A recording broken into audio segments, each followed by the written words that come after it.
the scene. He's got the voice that's mean, asking those questions that you never seen. He's got that fire, burning bright and clean. Andrew Keen making waves, break the routine on the Keen on show. He brings the heat, asking the minds, digging deep till they bleed. No sugar-coated truths, no lies to deceive. Andrew Keen, the master of the interview beat. He's got the knowledge, he's got the flair, challenging ideas with a fearless stare. With every question, he's uncovering what's there. Andrew Keen, a truth seeker, he's aware. Hello, everybody. It is Saturday, August the 24th, 2024. A few episodes ago, we did an interesting show with a couple of academic friends of mine, Jeff Kopstein and Steve Hansen. They have a new book out. It's called The Assault on the State, How the Global Attack on Modern Government Endangers Our Future, which protects the state, the bureaucracy in America and around the world. It's a similar argument in a sense that I think Michael Lewis articulated in his important book from 2018, The Fifth Risk, which was about Trump's attempt to strip government and bureaucracy of its functionality. Our guest today on the show knows all about this. Glenn Fine is a long-time, I don't know if I would want to call him a bureaucrat, certainly a man central to the state. He was the Inspector General for the Department of Justice between 2000 and 2011. And he also was the victim in 2020 of, he was one of the five that Donald Trump, one of the five Inspector Generals, that Donald Trump dismissed in April and May of 2020. He has a new book out. It's called Watchdogs, Inspector General and the Battle for Honest and Accountable Government. And of course, Glenn is joining us from the heart of American government, Washington, D.C. Glenn, congratulations on the new book. I assume you're familiar with the Michael Lewis book. I'm guessing you probably know Jeff Kopstein's new book, although I think you'd find it interesting. Is that broadly what you are trying to do in Watchdogs, and indeed what your career as a government official, a leading legal bureaucrat, is that what you're in the business of doing, protecting the state? I wouldn't call it protecting the state. Inspectors General are critical check and balance in our government. Their mission is to detect and deter waste, fraud, and abuse in government, and to promote the economy, efficiency, and effectiveness of government. There is an IG in every federal agency now whose mission is to oversee government. And many people don't know that there is such an office and such a entity doing that. And I do think it's critical to our government to make it more honest, more accountable. And it is a challenging job. You're independent of the department, but you are there in the department to try and make it better. So I do think it's one of the strengths of our government, one of the strengths of our democracy. And I wrote the book to expose more people to that important role and try and encourage students and others to go into that public service, but also to have citizens and lawmakers support, protect, and extend the concept of an inspector general. Glenn, you graduated from Harvard Law School in the middle of the 1980s, so you've been in this business a while. Has something changed over the last 40 years or 35 years since you've been doing the law and been involved in government? There are many theories, and you don't need me to tell you this, of the deep state, this supposedly corrupt state in America. Was there always, even back in the late 20th century, was there a deep suspicion of men like yourself?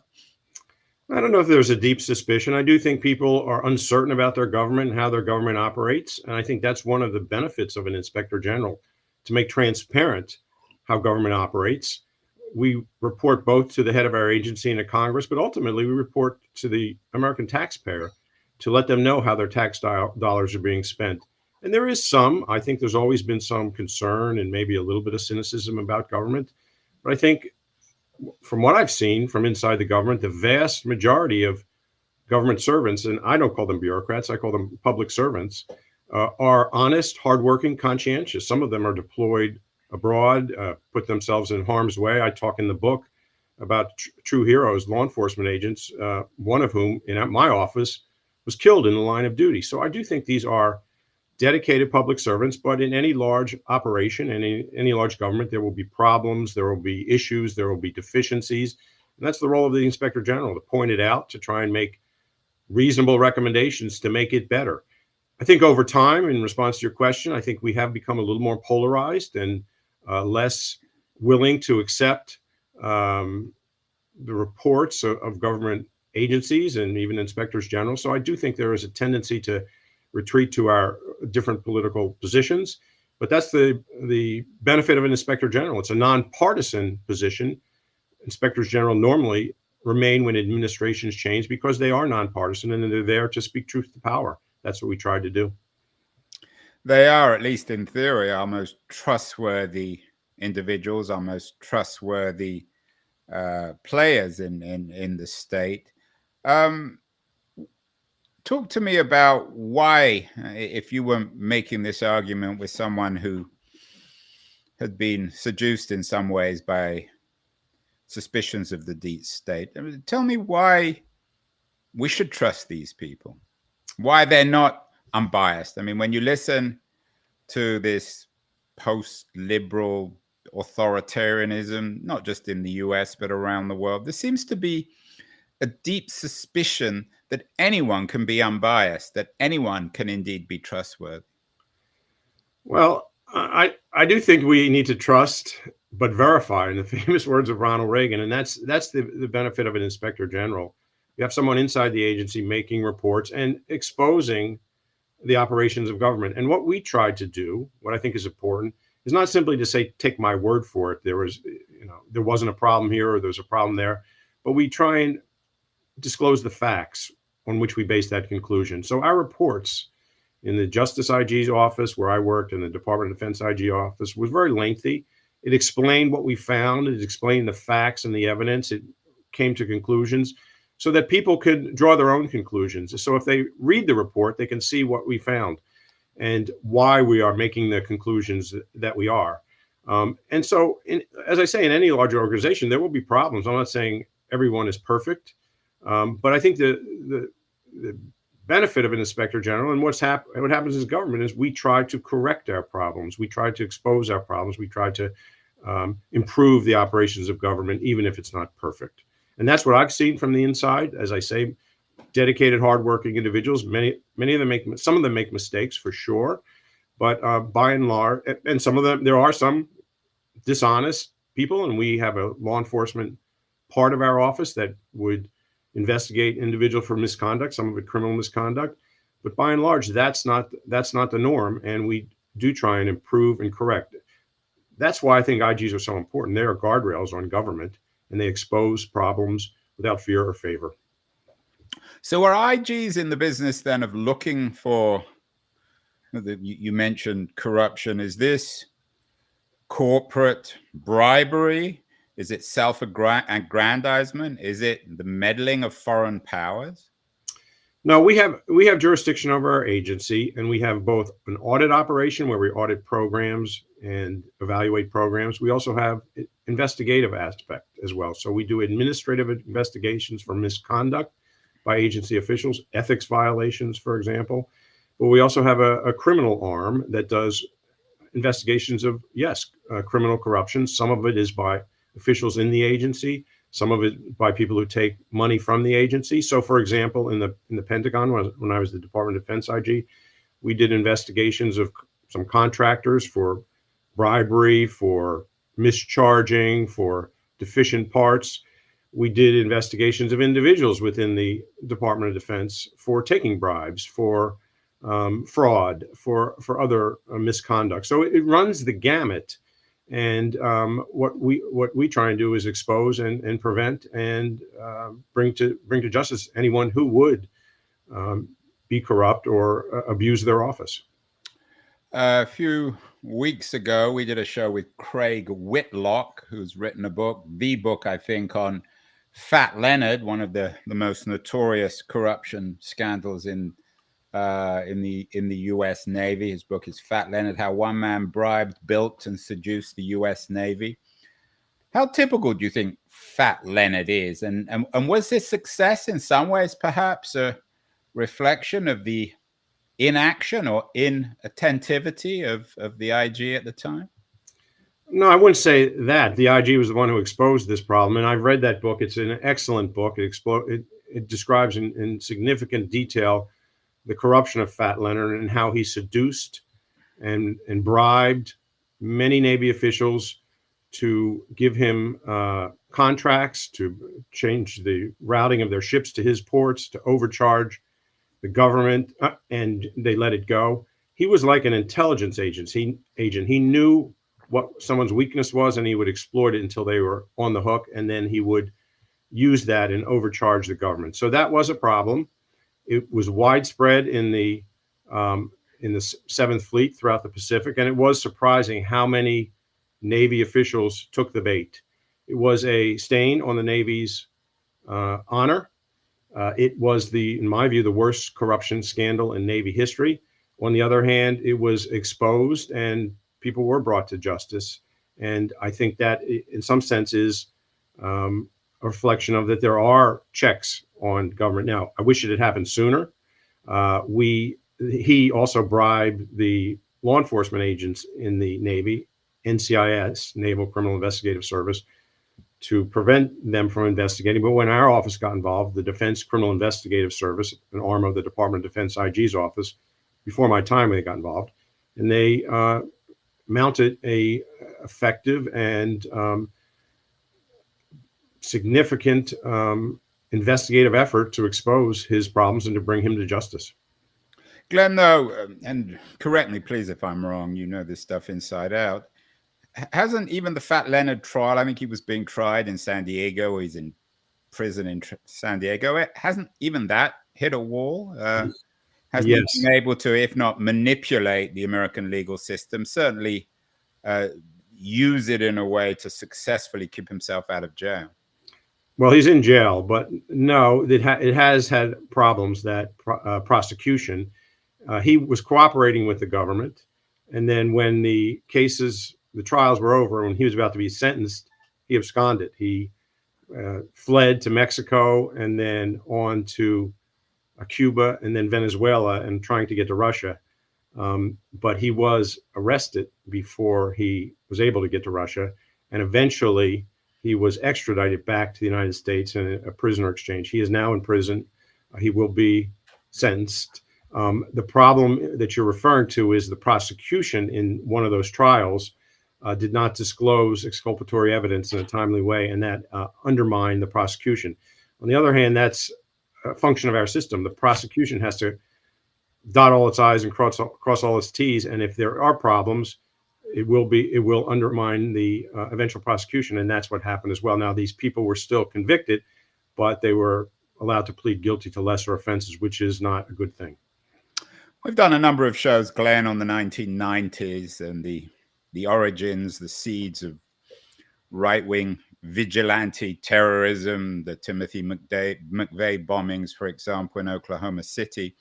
I know you wrote about them in your book and the role of the IG in that investigation. Tell me a little bit about that and what the McVeigh investigation tells us about the strengths and perhaps the weaknesses of the IG system.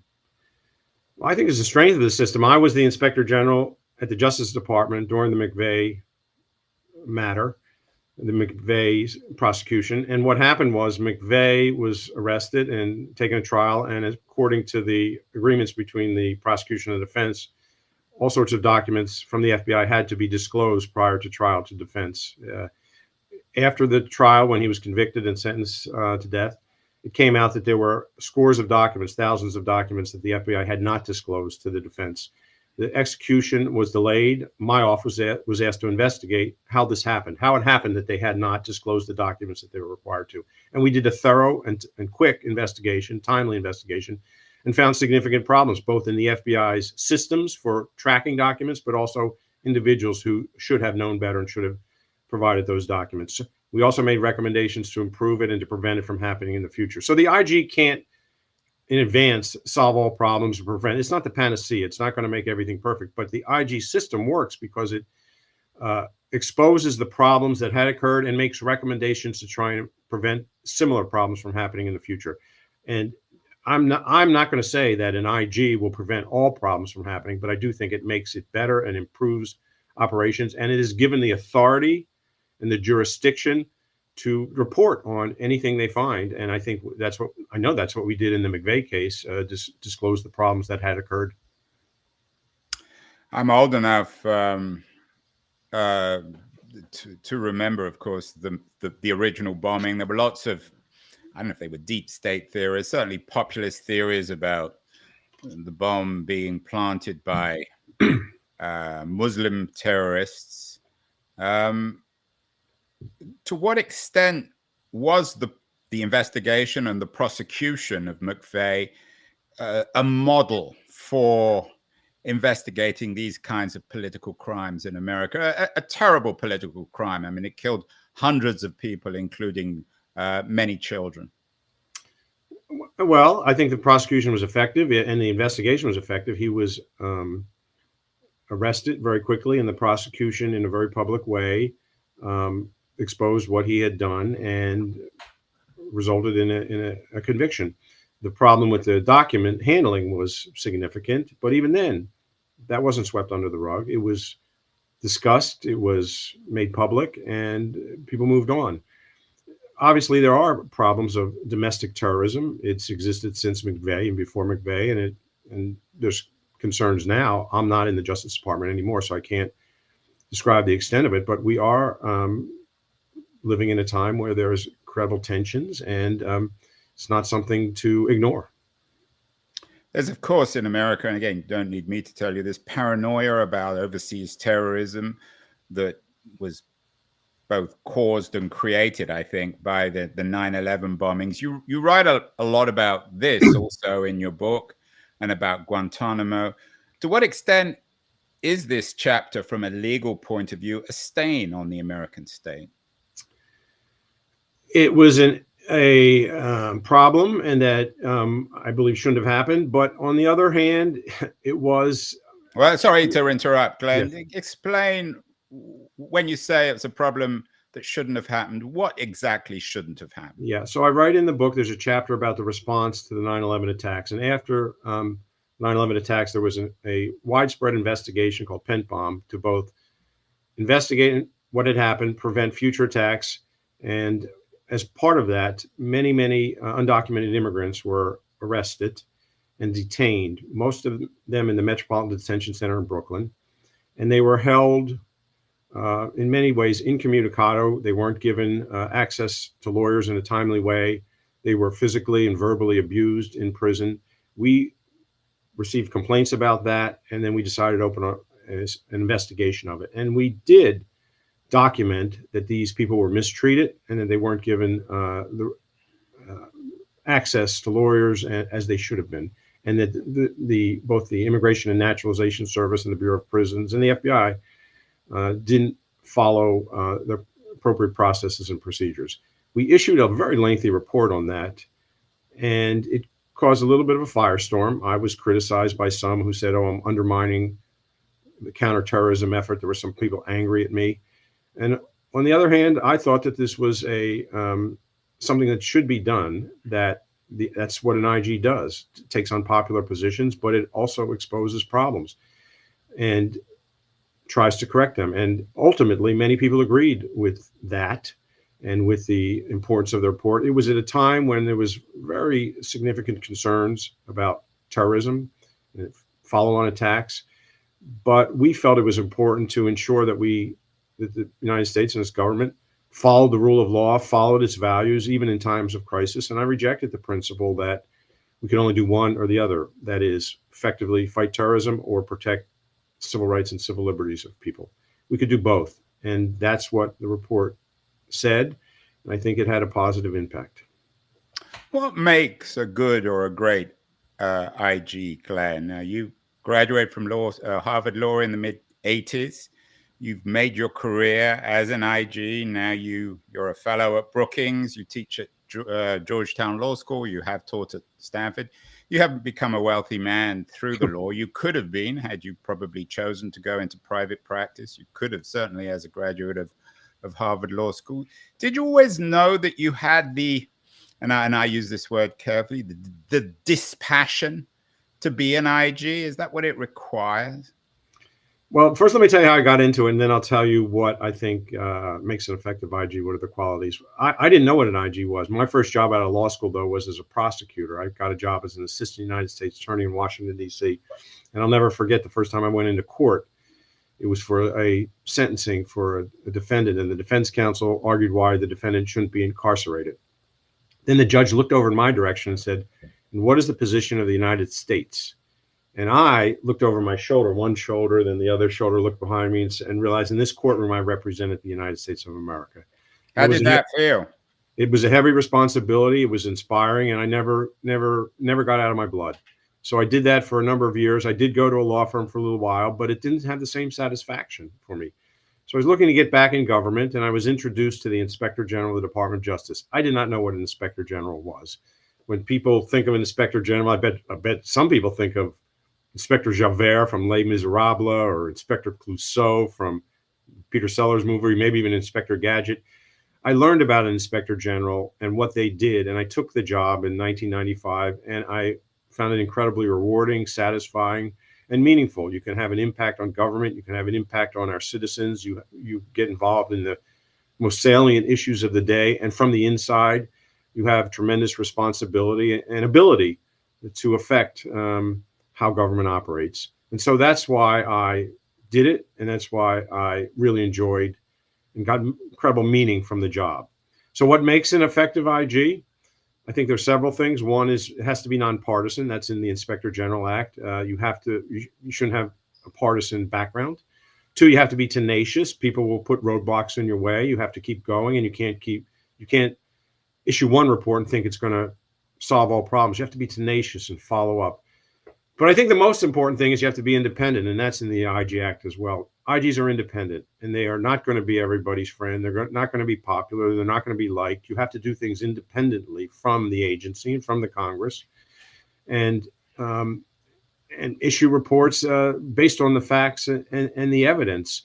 You have to be independent both in fact and appearance.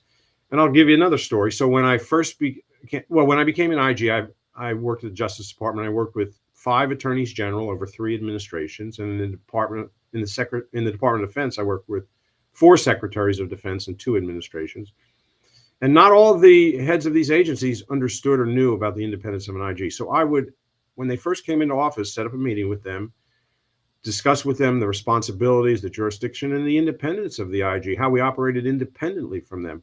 And I'll never forget the reaction of one of those attorney generals. After I discussed this, he looked at me and scratched his head and he said, "So you're telling me that I can order everyone else around in this building, main justice building, tell them what to do, tell them what to audit, what to investigate, but I can't tell you?" And I said to him, "Yes, that's what I'm telling you. That's what the Inspector General Act requires."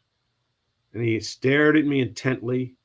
And then he said, "Okay, that's what the law is. We follow the law around here." And he did, as did all the others.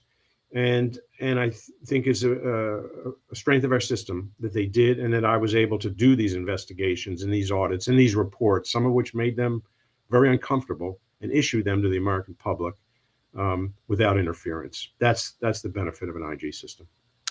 Glenn, what would you make, and I don't know if this is Trump's position himself, but the Trumpian idea that everyone has interests, that everyone has a master, that presumably as a citizen, you vote in elections, that you have biases, that your family has biases. Is there any truth in that? Or can one be truly dispassionate as an IG, as I'm guessing you think you are or have been? Well, that's what we try and be. That's what I try and be. Yes, we're people, we're individuals, but we leave that outside the office. We leave that at the office door. And when we do our investigation, we do it down the middle. And by the way, there's many, many people in an IG's office, not just the IG. In the Department of Justice IG's office, we have 400 people, dedicated public servants.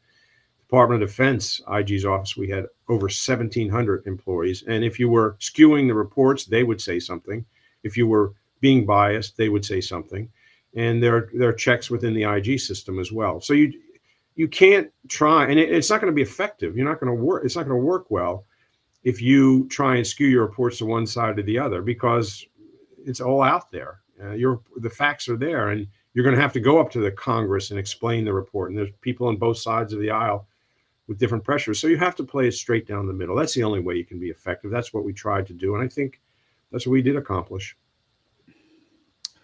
When you go to Congress, though, it seems as if one party in particular doesn't have faith in what you're doing. Perhaps not every member of that party, but are you concerned with the suspicion of the bureaucracy that it's biased in this country?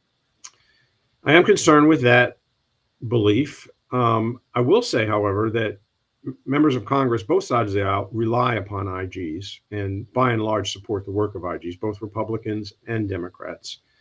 And I think IGs in some sense are viewed as some of the last truth tellers. And how do I know that? Because they keep asking IGs to do more and more. They keep asking for investigations from IGs. And I testified 55 times, over 50 times, almost 55 times when I was the IG at the Department of Justice and Department of Defense.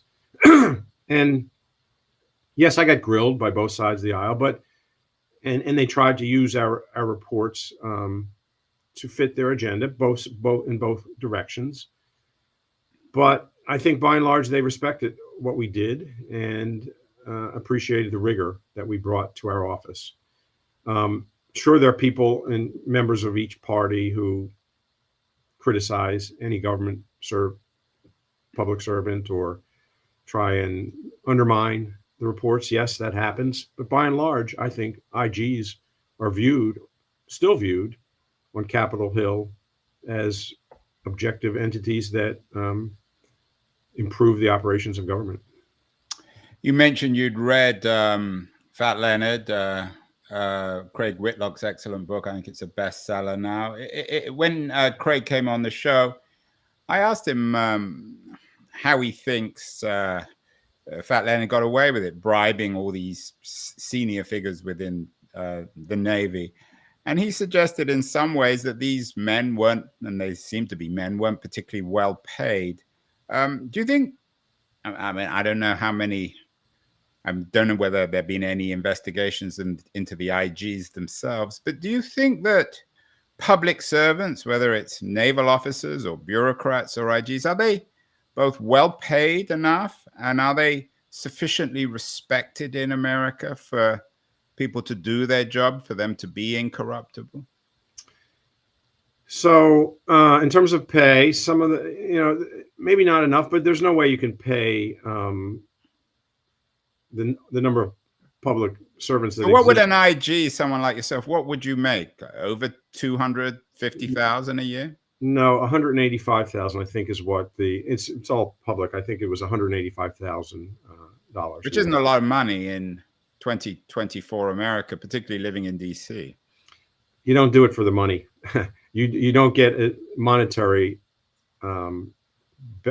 benefits similar to in private practice. Yeah, but you still have to pay do your it. bills and pay your rent and clothe your children. Right. If you really want a high-flying lifestyle, don't become a public servant. Don't become an IG. That's not why I did it, for the money. I did it for the satisfaction. You have tremendous psychic compensation, doing interesting things, being involved in important issues, having an impact. I wouldn't trade that. Now, by the way, I did work in a law firm for a few years. It was lucrative. It just wasn't the same for me. And should the culture more broadly, should we celebrate, maybe not IGs, but public servants like yourself more? It seems as if most Americans have no idea what you do, or men like you do, and that there should be more celebration and respect. Everyone celebrates and respects sports stars and entrepreneurs, but not bureaucrats. Yeah. So I do think we should celebrate and respect them more. Not me necessarily, but the heroes of government, law enforcement agents, people who toil away and not much pay, often abroad, often under difficult circumstances. I think Michael Lewis's Fifth Risk talks about that. I think that's another great book. But no, we don't. And sometimes, and by the way, I a lot of times use the word bureaucrats in a negative way. Oh, these bureaucrats, meaning like, oh, they're just like bean counters. They just follow these rules for no good reason. That's not what I saw. I saw people dedicated, not everyone, but most of them, dedicated public servants who tried to do the right thing, who tried to improve government, who were, made sacrifices and did, help their fellow citizens through government. So Glenn, maybe we should use the term public servants instead of bureaucrats. Maybe we should eliminate the word bureaucrats. You're suggesting it's not very helpful. I agree with that. I mean, when you say bureaucrat, it sounds like you're spitting out, not you necessarily, but people are like, oh, that these pointy-headed bureaucrats are just getting in the way. But I didn't see it that way. I saw it that, that public servants sacrificed to make sure government runs so that we're protected, that our liberties at stake. I mean, think about the people in the Department of Defense deployed abroad to protect our interests, that many who made the ultimate sacrifice away from their families. Can I tell one more story? I mean, this is this is kind of indicative. So I think an IG job is tough. We've talked about it. You get criticized by all sides. You're either a lapdog or a junkyard dog. It's either a whitewash or a witch hunt. You're either too hard or too soft. Sometimes by all sides in the same case.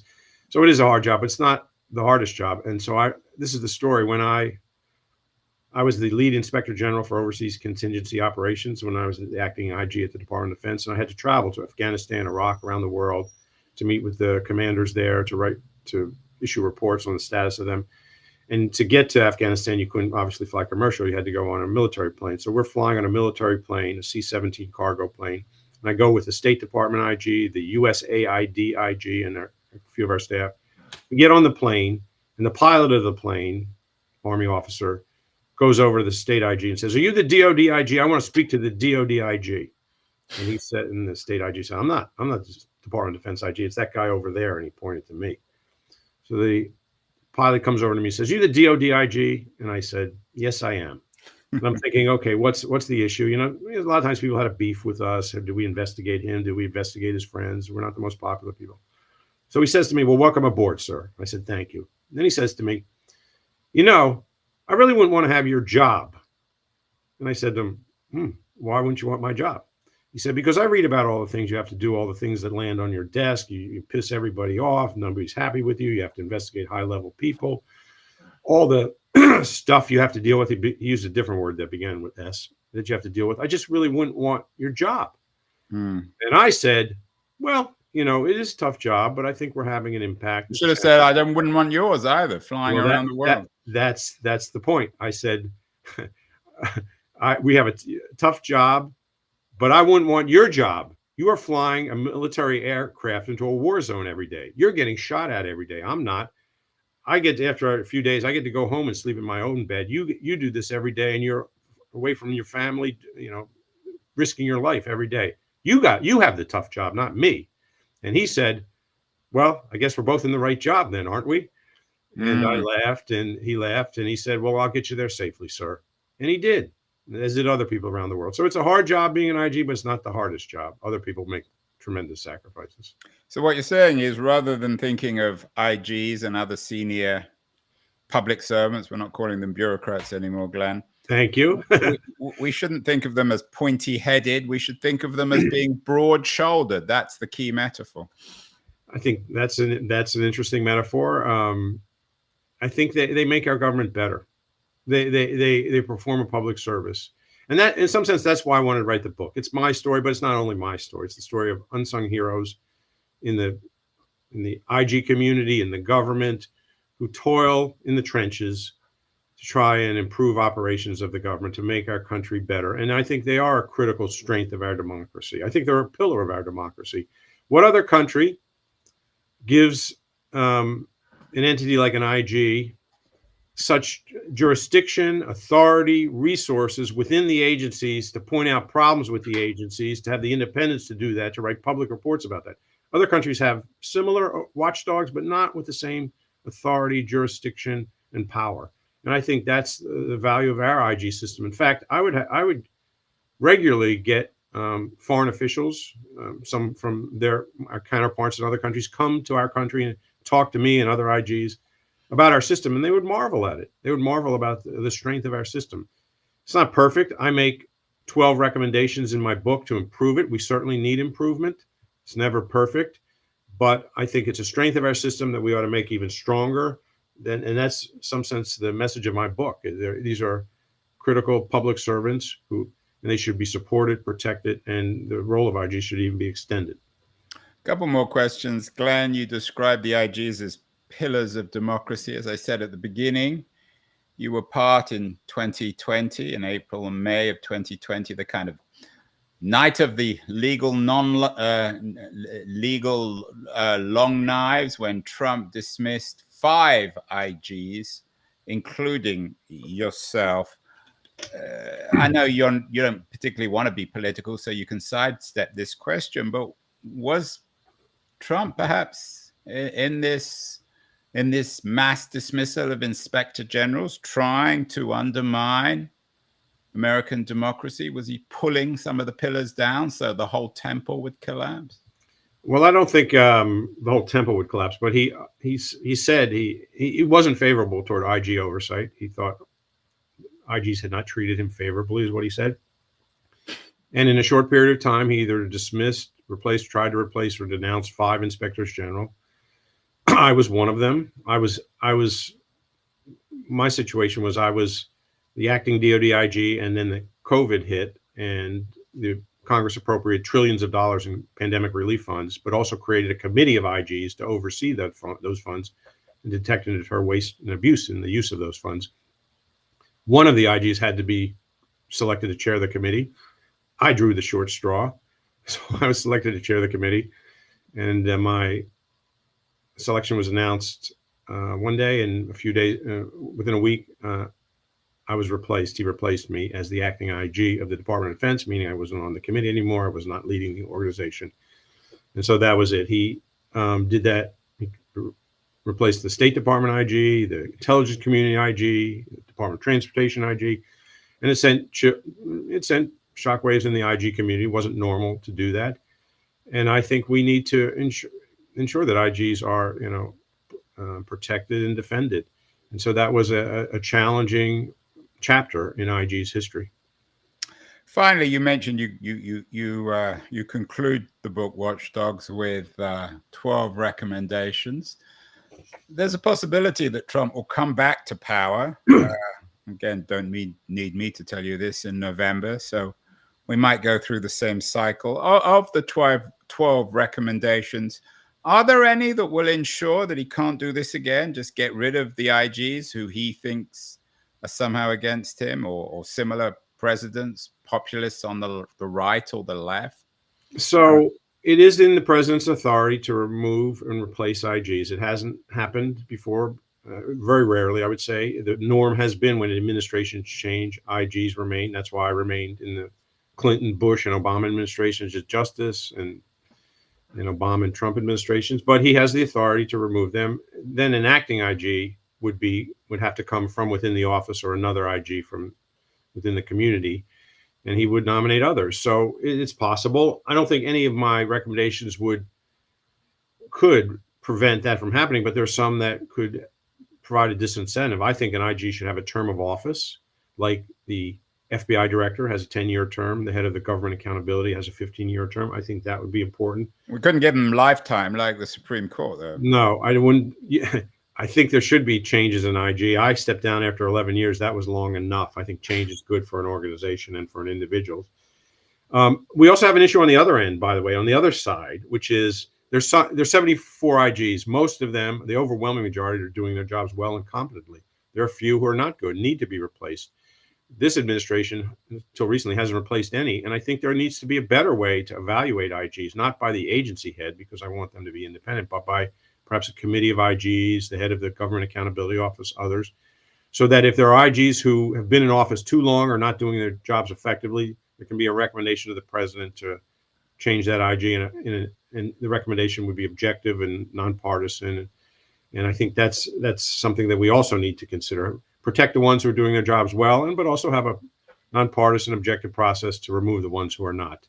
Well, finally, Glenn, you mentioned these 12 recommendations you have in Watchdogs. I'm not going to give you the opportunity to describe all 12 of them, but if you could only choose one, what would it be to make the IG system and maybe the government of the United States, some people might call it a bureaucracy, certainly made up of public servants, what would make it more trustworthy and effective?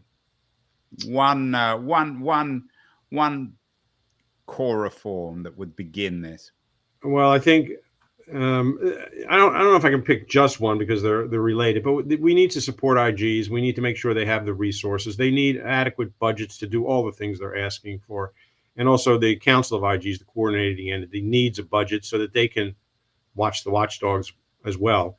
So we need to provide the IGs both the respect and the support in terms of budget to do the critically important tasks that they're assigned to do. Well, Glenn Fine, a man with broad shoulders and not a pointy head, the author of a new book, Watchdogs, Inspector General, and the Battle for Honest and Accountable Government. It's getting into the weeds, but they're important weeds. Congratulations on the new book, Glenn, and continue, please, to do the job of protecting honest and impartial government in America. Thank you so much. Thank you very much for having me. It's been a pleasure talking to you.